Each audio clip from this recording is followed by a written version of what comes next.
Už miškų, už upių, tarp daubų ir kalvų stovi seno dvaro medinis rūmas.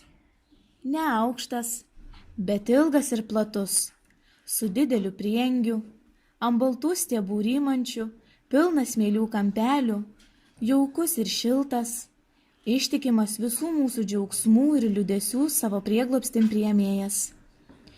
Prieš jį didelis miegūstas tvenkinys paslaptingomis gelmėmis, vakarais mėnesio ir žvaigždžių auksinamas ir įsigėdojęs, įsikvėpėjęs, įsisvajojęs sodnas.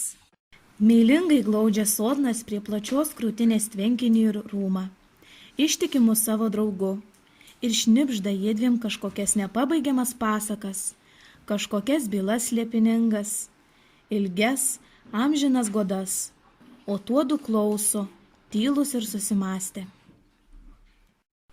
Dėl ko tavęs čia nėra? Nueitum kartu į girelę ant upės kranto, sėstumėm po liepą tavo numylėtą ir klausytumės, ką mums sako prigimimas ir ką pasakytumėm viens kitam. Užskleiščiau lapelius augančių po liepą kerų, kad saulė šviesias tavo kelias nušviestų. Po galvą tau glėbelį kiminų sidabrinių padėčiau, pati tau prie šalelį sėščiau ir pasirėmusi į pilką liepos stuobrį, pasakočiau tai ilgai ilgai, ką jaučiu, ką veikiu, kaip gyvenu be tavęs. Pasakyčiau tau, kaip sunku neturėti nė vieno žmogaus, kuris tave visiškai suprastų, atjaustų, mintimis pasidalintų. Dėl ko tavęs čia nėra? Sustojau. Štai mano numylėtas. Dieve, kaip gražu, kaip stebėtinai gražu aplinkui. Atmeni, kaip dažnai darbelis mano krisdavo iš rankų, ir aš, akis čia į tave, čia į knygą įsmeigusi, klausiaus. Atmeni, kaip apsodindami gražesnėse ir įdomesnėse vietose gerėjomės kartu, skaitėm dar sykį. Kaip dažnai pertraukdavai skaitimą, kad pasakytum savo nuomonę, savo mintis apie perskaitytą, kad išspręstum iškeltą klausimą. Ir aš šnekėjau daug, sakiau tau viską, kas tik man į galvą atėjo, nes žinojau, jog jokia mano mintis, kokia ji bebūtų, neišauks ironiško nusišypsojimo ant tavo lūpų, nepažiūrėsi mane su pasigailėjimu. Gera, oi gera buvo su tavimi skaityti, kaip gera viskas, kas su tavim, kaip geras tu pats, kiekviena mintis, kiekvienas tavo žodis. Galėčiau kiaurą dieną praleisti prie aulių, ir tai rodos mane pakirėtų. O dėl ko ir prie to viso mieliausio užsiėmimo neišeina man iš galvos mintis, juk būtų jis dar daug meilesnis, jei tu man padėtumei.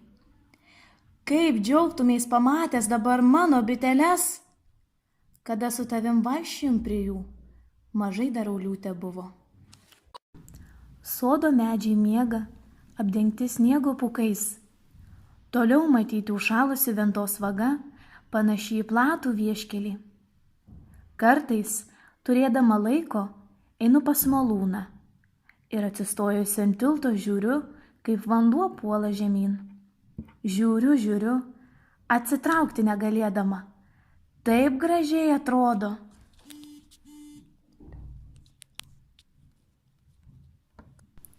Jau ir vakaras. Vaitoja ir verkia fortepijono stygos po mano pirštais.